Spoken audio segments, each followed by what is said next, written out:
Woo!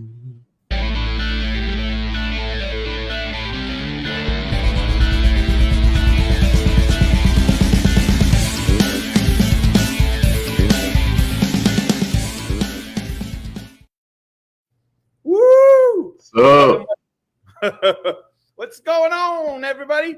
Welcome to YMA Chat. This is session number 33, I do believe. Or is it 32? it's 34, maybe. 34. Woo! 33 or 34, one of those. Somewhere in there. Anyway, we're super excited to be here. We are going to be discussing the value of fortitude in life and martial arts today. As you notice, for those of you that were looking and coming into StreamYard and seeing this, you'll see that I wrote in there, what does this give to us outside of the studio? What does it give moms and dads? Because this is one of the things we are out to do, is to empower moms and dads in today's world with empowering their children by giving them something that has children challenge themselves, raise the bar, level themselves up, and keep them accountable and responsible for who they are in community. And so today we're looking at fortitude, the unwavering strength of mind and spirit that allows individuals to persevere through adversity, challenges, and hardship. In both life and martial arts, fortitude is essential for growth, success, and resilience.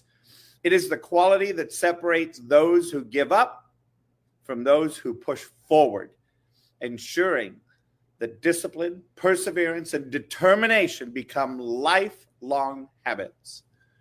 Woo! Hand it over to you, Mr. Yarwood. Great to see you. Fortitude.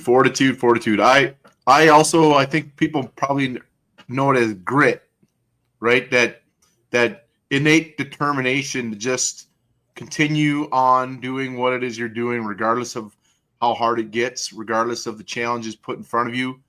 I think for me, it's kind of like the fuel that pushes everything else. That inside determination that just keeps you going, right? You dig deep, and a challenge comes up, something that's it's hard, like life, right? It's going to be hard. And when you have grit or fortitude, you can dig deep into that, and that's going to get you that extra little step, that next motion, that thing that's going to drive you forward, that it might, create that get you to the next level. Then you can start all over again, right? It's just that it's an intangible. It's hard to put a finger on what it really is. Like, you can't say this is exactly what it is. It's just that it's like a part of your mindset, but it's also in your gut that it's there, and it's going to push you past where you need to go so you can get further down the road and not just be one of the people standing on the side watching the parade go by. I don't think it can be trained. I don't think it can be taught. I think you have to create it within you. There's the only way it can happen. I can make you do push-ups and all this other stuff all day long, right? That's fine, but that's me making you do it. If you decide he's making me do all these push-ups, I'm not going to quit. I'm actually going to enjoy it. I'm going to laugh all the way through it.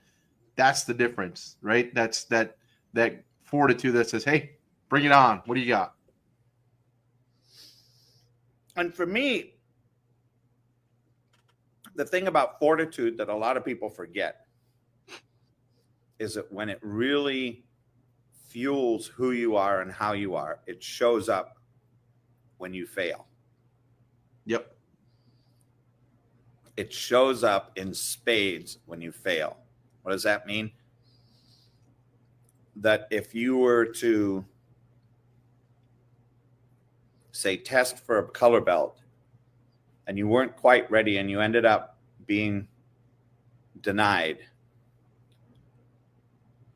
because you just weren't ready.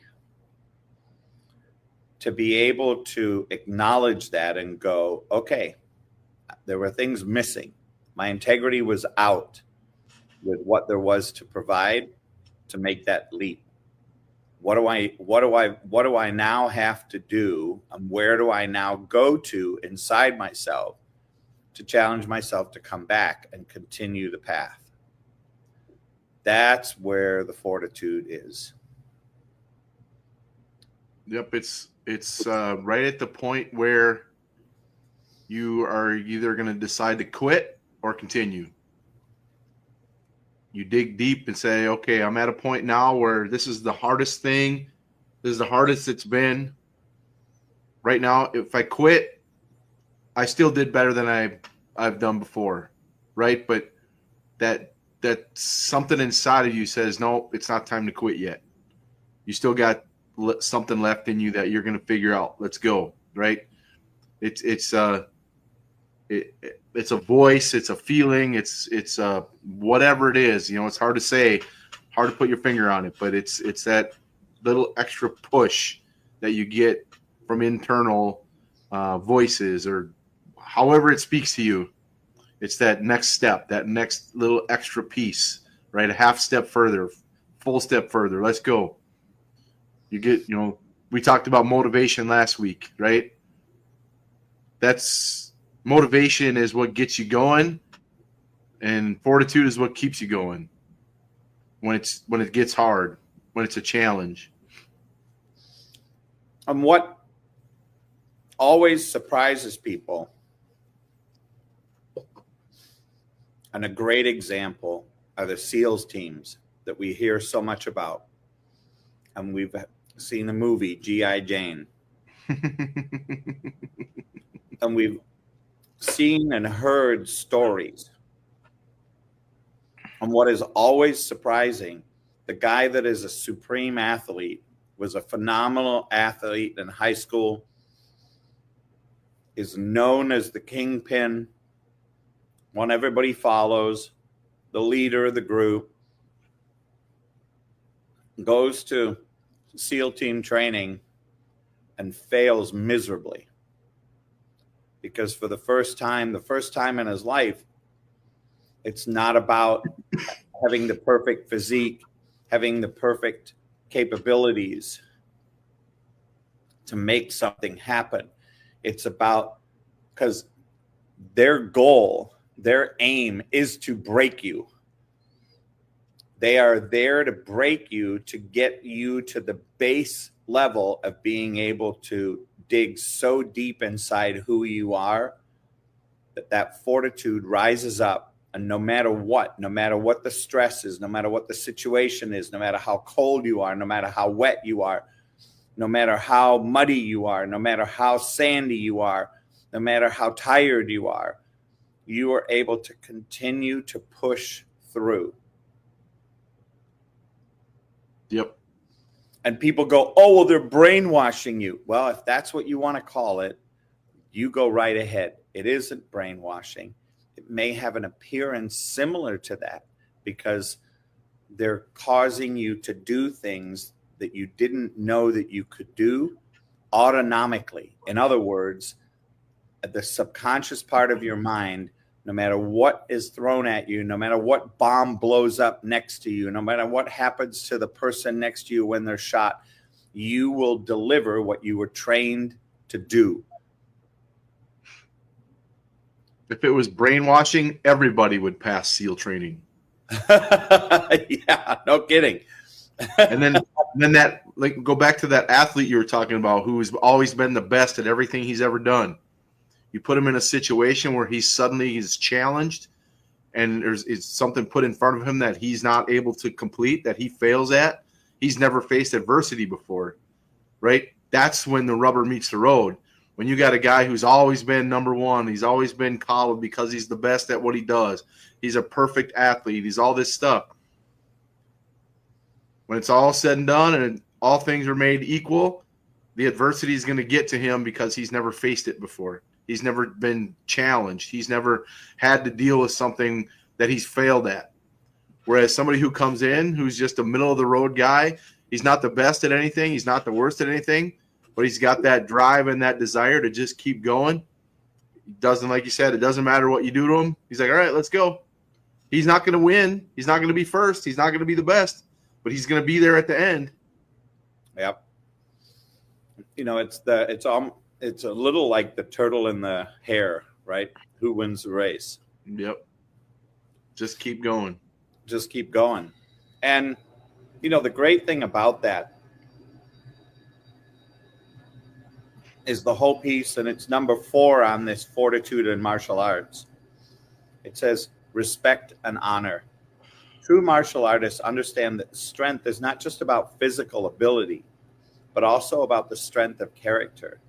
Fortitude enables practitioners to stay humble in victory and gracious in defeat, demonstrating respect for instructors, opponents, and fellow students. See, that person who has always won and always had it easy comes with an attitude. They don't even know they have the attitude. But when they get broken, because the goal is to break everybody, something happens.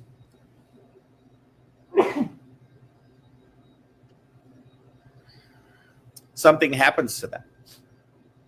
And does it mean that they all fail? No. Some just have something new to learn and something new to break through. And that's when it gets exciting. Yep. Yeah, I mean, when we're on that topic of winning and losing, we have a tournament this weekend.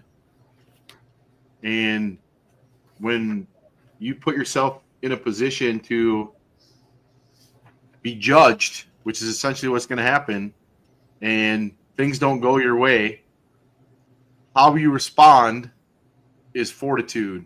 How do you, when that judge tells you you're not first place, you didn't win, how do you react? Do you get mad? Do you get upset? Do you throw things? Do you call people names? Do you blame everybody else? Or do you have that character to say, hey, this time wasn't wasn't my time. I'm going to go back, push myself harder, fix what I need to be fixed, and come back and try again.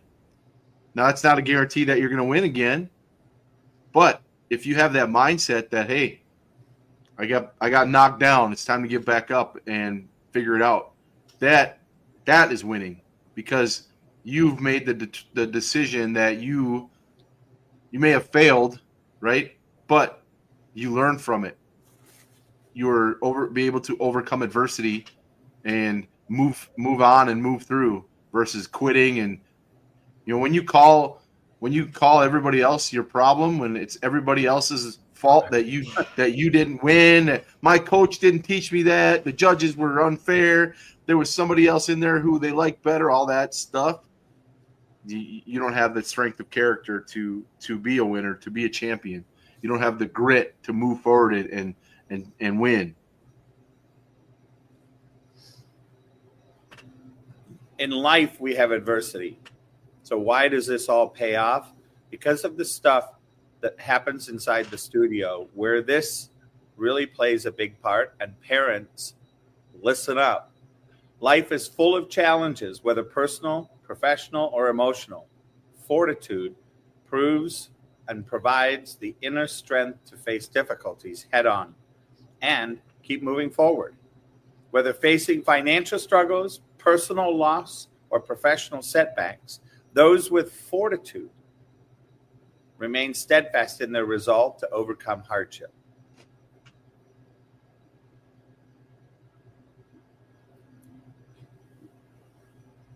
It's a game, ladies and gentlemen. Yep. It's a game. Who's got the strongest mind? Who's willing to put up with the most to get where they want to go? It's I think you can develop grit. I don't know that it's necessarily a natural occurrence. I think when you put yourself through things and challenge yourself to things, you can develop grit. but it's a personal thing, right? Like I said before, I can't make you get fortitude. I can put you in situations that might help develop it for you, but you have to make the decision to continue, to keep going, to dig deep and push through. Right? I mean, it's like discipline. Either you decide you're going to do something or not. It's all up here. No amount of yelling, screaming, none of that stuff is going to change it. If you decide you're not going to do it, there's nothing I can do to make it any different. Just like the Navy SEALs, you can have those guys try and talk them into staying. They won't stay. They quit. They're done.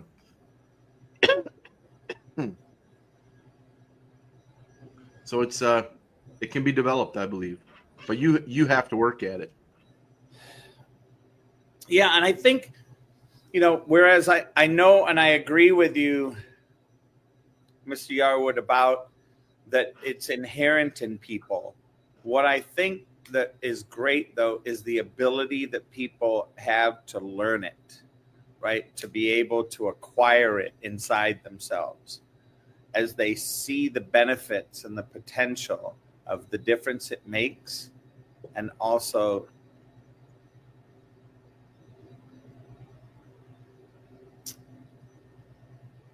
what I would say is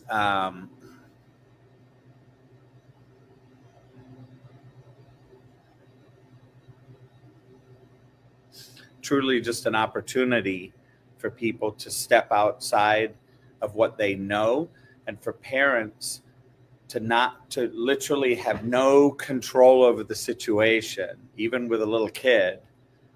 And then the kid is allowed to blossom on their own, to either fail or not, and to have no make wrong of that situation. Yeah. Parents, I think, can play a big role in their kids having fortitude or not.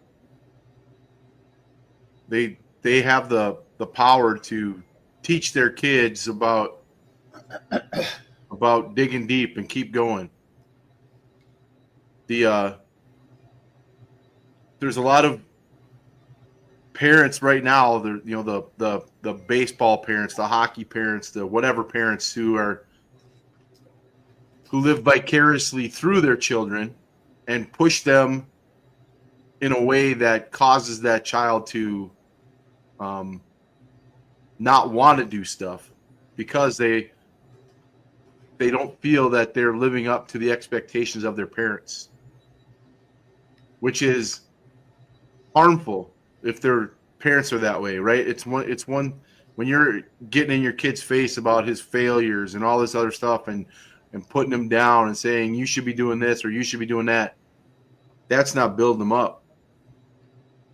When they fail, of course you're going to be disappointed, but you have to help them understand that failure is a chance to learn versus being a negative, right? If a kid doesn't do what he's supposed to do, if he strikes out when he's up in the big game, right? Or he drops the football in the end zone, whatever it is, if your disappointment leads you to berating your child and calling him a failure, that doesn't build fortitude. That doesn't build grit. That builds disappointment. That builds, lack of confidence, all that stuff, right? Being there for your child and telling him, hey, you know what? You failed this time. When we get home, let's go in the backyard and practice catching versus screaming and yell at the kid because he dropped the ball, right? Help him.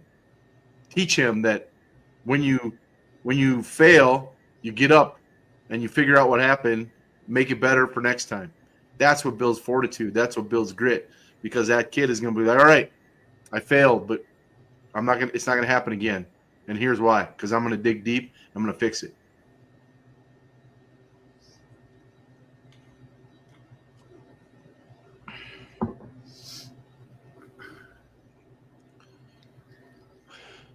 One of the things that we all look to have in our children is watching them get confident and step into leadership. And one of the things that is trained in the the studio and on the mats is how to be a leader. Yep. Part of that leadership is developed from how do they follow,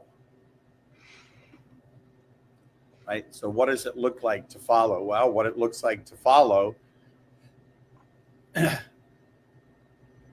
is to be standing out, listening to a leader, and being the best demonstration of what the leader is asking for. And showing the respect to the leader by doing that. Nowhere in today's society for kids is that taught. Nope. It's quite the opposite. Yeah. They look for somebody to blame versus for somebody to lead. Yep. And they're reliant on somebody else making decisions for them, including the teachers. Mm-hmm. Well, what should I write my paper on? I don't know.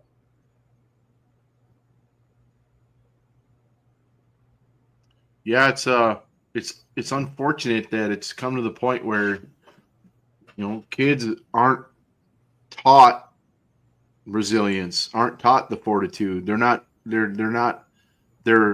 taught that whatever happens to you, it was somebody else's fault. Somebody made it happen to you. You didn't do anything wrong.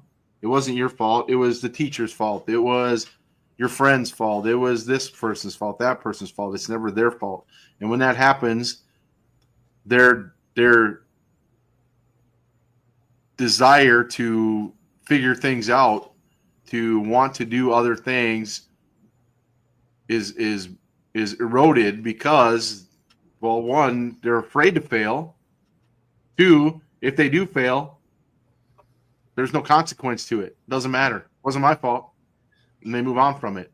And when you have that kind of attitude, there's no reason for you to want to succeed or excel, right? There's no consequence to failure, but there's no positive results for doing anything because it's just there's no desire to do anything. It's like, I don't feel like doing it. I don't want to do it. I'm not going to do it. There's no push. There's no consequence to action. None of that stuff is there. And when that happens, there's no drive, no desire, no ambition. They just don't want to do it. And that hurts society as a whole when you got a whole generation of people out there who do the minimal to get by. Don't step out of their little area to help anybody else or to try and push forward or to try to make things better. I mean, it's unfortunate because the kids suffer from it. They don't even know any different because that's what they're being taught.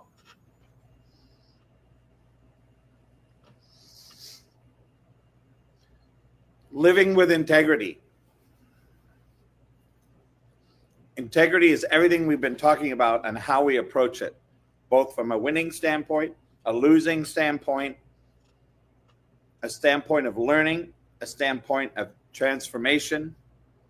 Fortitude is not just about enduring hardship. It's also about standing firm in one's values and principles. The values and principles that are being taught in the studio by what's memorized at the beginning. It's a great opportunity to level kids' mindset up by being responsible for how they view the world, how they view their fellow classmates, how they view their instructors, how they view the property, all of those things. People come into the studio with problems and they leave learning how to be responsible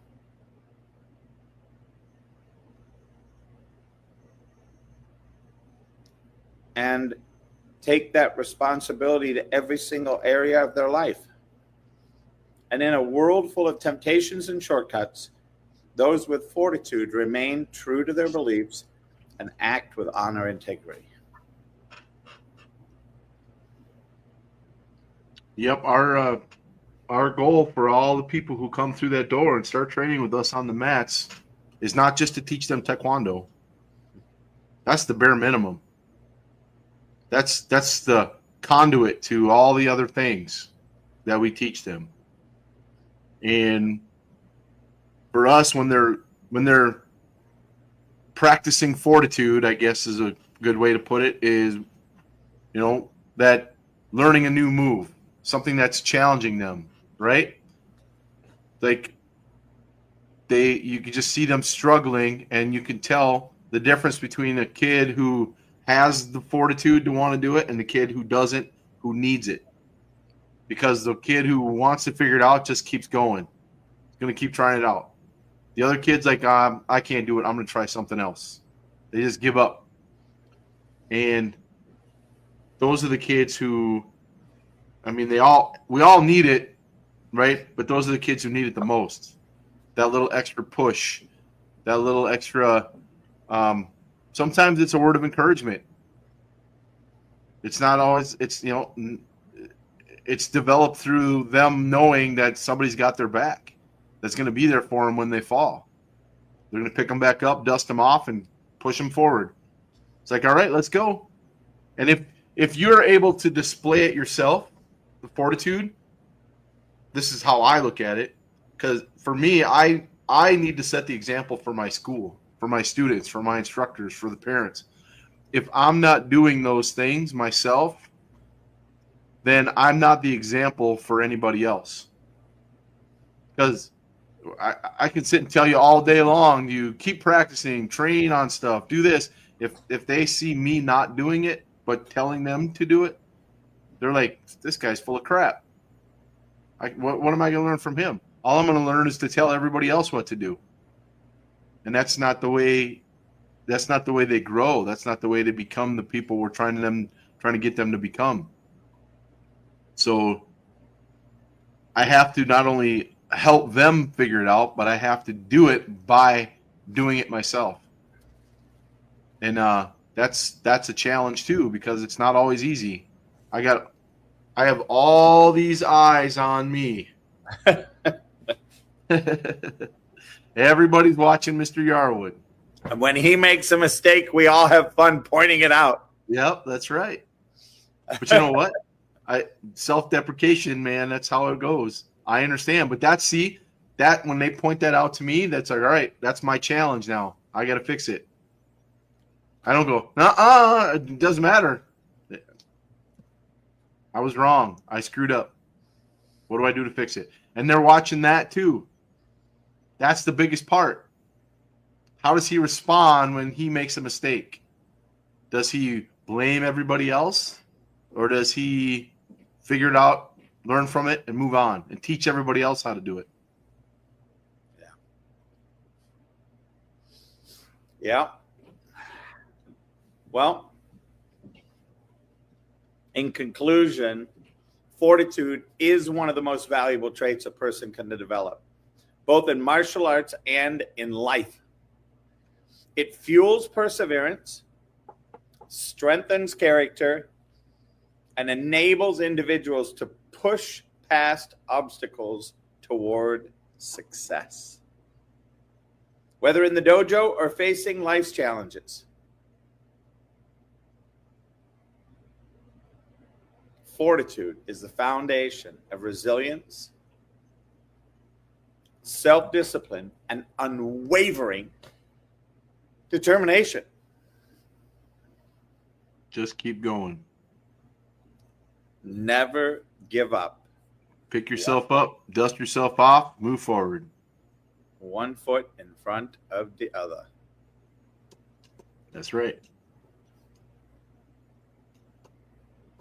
Yeah. Pretty cool. Well, anything else for you, Mr. Yarwood? I think we did, we kind of hammered it today. Almost felt like a lecture today.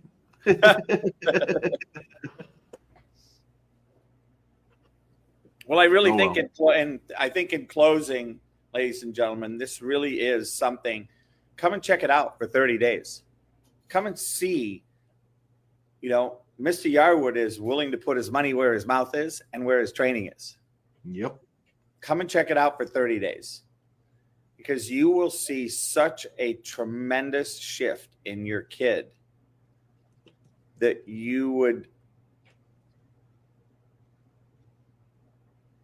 just absolutely, it's a toe curling experience to see kids that come back after a few weeks and share with people how well they're doing in school, how things have turned around, how people are looking up to them. Oh. Yep. Really cool. Really cool. Well, I am going to go ahead and plug us out. Let's see here. Media assets. You on the mats. Thank you, sir. See you on the mats tomorrow. And here we go.